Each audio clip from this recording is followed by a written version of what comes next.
The film begins in 1987. Some women perform a ritual. One girl washes her blood-covered hand in a pond. As soon as she does this, the masked women standing behind her start dancing strangely and chanting mantras. All these masked women follow their leader, who stands on a small hill. The leader then taps many needles into the ritual girl's face. The scene cuts, and the story shifts to the year 2024. Two children, Hanif and his sister Biyan, run away from school and arrive at their mother Tari's shop. They see their uncle, Kader, already there. Tari scolds her brother, as always, because he does not work and often comes to ask for money. But Kader says he has come only for something important. He reveals that their mother is very sick and about to die. He asks Tari to forgive her and meet her one last time. Hearing her mother's name makes Tari angry. She says she will never forgive her, nor meet her, because their mother abandoned them in childhood and never looked back to see if they were alive or dead. Kader reminds Tari that this is the last chance to get answers. Tari understands, and together they leave for their mother's house. On the way, it is shown that Kader keeps receiving threatening messages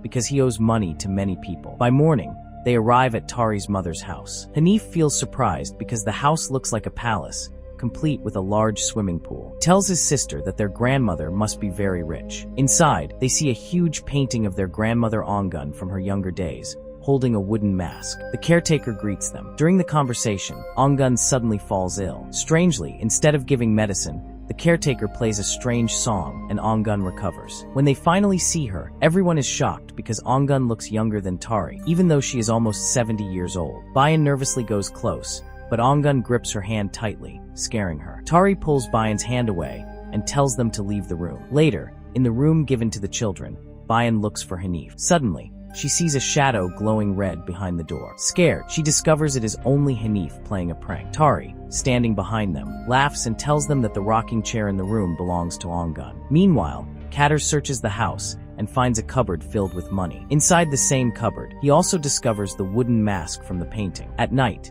the caretaker tells Tari and Kader that Madam has been in such a condition for a month, and even doctors have given up. She believes a spirit has possessed her, so she is called a shaman. Tari, who does not believe in such things, refuses. Meanwhile, Hanif's toy goes missing. When Biyan searches for it, she hears the toy's sound coming from under Ongun's bed. Scared, she bends to pick it up, but suddenly Ongun falls violently from above onto her. She keeps having seizures uncontrollably. Hearing Biyan screams, everyone rushes in. Kader quickly lifts Ongun off Biyan and places her back on the bed. Suddenly, she sits up and vomits heavily on Kader. Since she was paralyzed, her sudden movement terrifies everyone, and they call the shaman. The shaman gives Tari some leaves to grind and hands Kader a coconut, instructing him to stab it whenever he says so. The ritual begins. As the shaman chants, Ongun's body shakes more violently, as if writhing in pain. Repeatedly, he orders Kader to stab the coconut, and each time Kader strikes it, the ritual grows stronger, and a needle comes out of Ongun's face. Slowly,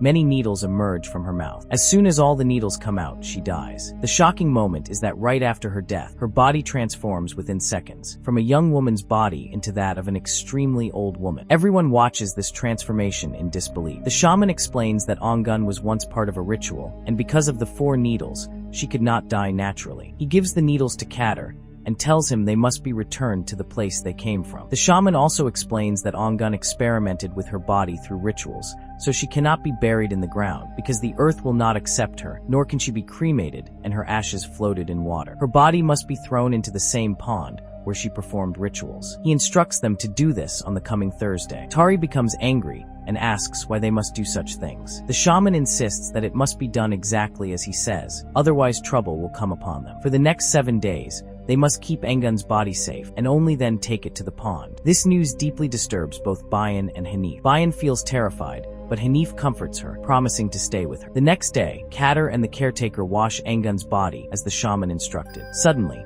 Ongun speaks and says, "Let me go." Frightened, Tari drops her. At night, they place her body in the middle of the hall, and Tari sits nearby, praying. She feels as if the caretaker is chanting behind her, but soon realizes it is not the caretaker. It is another entity, whispering for her to leave. Tari becomes scared again. Meanwhile, Biyan cannot sleep and wonders why her mother does not sleep with them. While lost in thought, she sees a shadow outside her door. She opens it, but finds no one. As she closes the door, a ghostly figure appears behind her. Biyan does not notice it and lies back on her bed, covering herself with a sheet. To her horror, she sees her grandmother's spirit lying right beside her. She screams loudly. Tari rushes in, and Biyan explains that her grandmother's soul was lying with her. That night, Tari stays with her daughter. The next morning, Hanif starts showing his grandmother's house on Facebook Live. Using Tari's phone, he proudly shows the pool to his friends. While doing this, he hides inside a cupboard to prank Tari. Suddenly, the wooden mask inside the cupboard flies out in front of him. Terrified, he screams and runs out. Hearing his scream,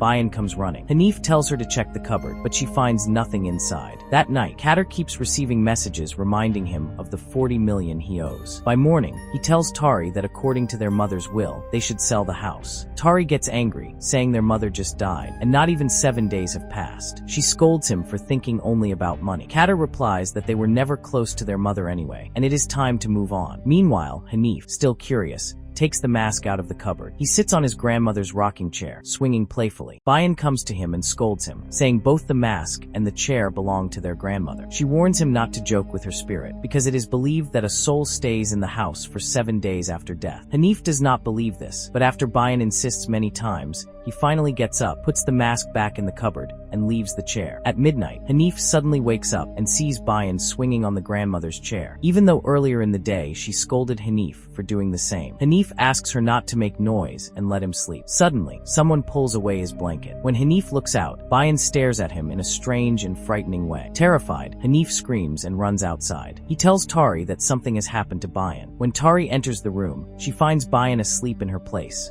unaware of anything. Hanif, now frightened, refuses to sleep with her again. Tari says she will sleep with the children that night. When she lifts the blanket, she finds Engun's wooden mask lying beneath it. Hanif apologizes for stealing the mask and promises never to take anything that does not belong to him again. He also explains that whenever he puts the mask on his face, he sees his grandmother. He admits that he is now afraid of this place. Tari promises that they will soon return home. Hanif, however, grows fearful of Biyan, which upsets her. She insists that she has not done anything wrong and promises to always take care of him. Both children, unable to sleep through the night, finally fall asleep together on the sofa. Seeing this, Tari tells Kader and the caretaker to stay with the children while she goes to arrange tickets, since they are supposed to return home in 3 days. When the children wake up, they feel scared and confused, realizing they have been left alone inside the haunted house. Meanwhile, Kader is shown drunk, spending time with a woman. He tells her about the ritual his mother performed, from which golden needles were removed from her face. He plans to sell them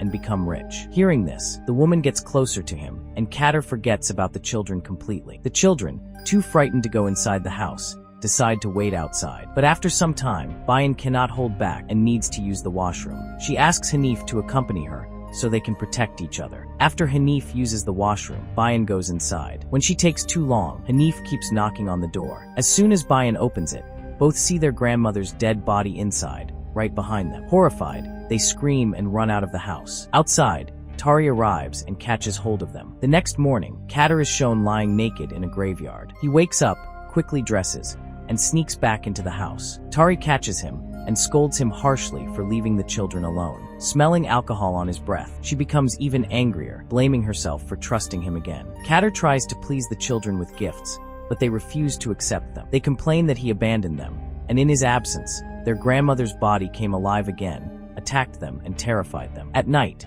Tari wakes up and finds that Biyan is not in bed. She goes outside and sees several masked women gathered around. They are performing a ritual, placing Engun's mask on Biyan's face. Tari rushes forward and tries to pull her away. The masked women circle around her and speak in one voice, saying she must not break her promise and should let whatever is happening to her daughter continue. Tari pushes the women aside, rushes to Biyan, and pulls the mask off her face. As soon as the mask comes off, the women disappear, and Tari finds Biyan unconscious. After everything that has already happened, Tari decides she will not let things get worse. She burns the mask and tells Kader they will perform their mother's funeral today. Kader warns her that they should not go against the shaman's instructions and wait just one more day, but Tari refuses, saying she cannot risk waiting. If he does not help, she will do it alone. Reluctantly, Kader agrees, and together they bury Engun. While returning from the graveyard in heavy rain, they reach Engun's house, but at first see no building at all. Then they see large, terrifying shadows around the house. Frightened, they follow the caretaker to her place, but when they wake up, they find themselves back inside Engun's house, surrounded by visions of her dead body. The figures even lift Kader and throw him out. In the morning, he is found lying in the pool, waking up only after the other family members throw stones at him. Shaken by the events, Tari decides they must follow the shaman's original advice. She and Kader return to the graveyard, take out Angan's body, and throw it into the pond where the ritual once took place. Kader also throws the pouch of needles into the water. Believing the ordeal is over, they return home. The next morning, while packing to leave, Tari finds the same mask among her belongings, the mask she had already burned. Shocked, she picks it up, but the mask pulls itself onto her face. Wearing it, she sees visions of her mother's life. When Tari was born, her mother could not breastfeed her. Although her husband was supportive, she could not bear this weakness, so she turned to rituals. Because of that ritual, Tari's father was killed. Her mother's mistake forced her to abandon her children, as the ritual demanded more sacrifices. She only wanted to keep her children safe from the curse of the needles. Tari now sees her mother's soul in a mirror, apologizing and explaining that she pushed them away only to protect them. The needle's curse was meant for Tari, but she wanted to take it with her into death. The spirits wanted to claim Tari while killing Kader. Her mother pleads with her to end the curse before sunset tomorrow, throw the needles into the pond, break the mask, and never return. She also reveals a protective spell. Suddenly, masked women drag her soul away. Enraged, Tari confronts Kader, accusing him of switching the needles to pay off his debts and putting everyone in danger. Guilty,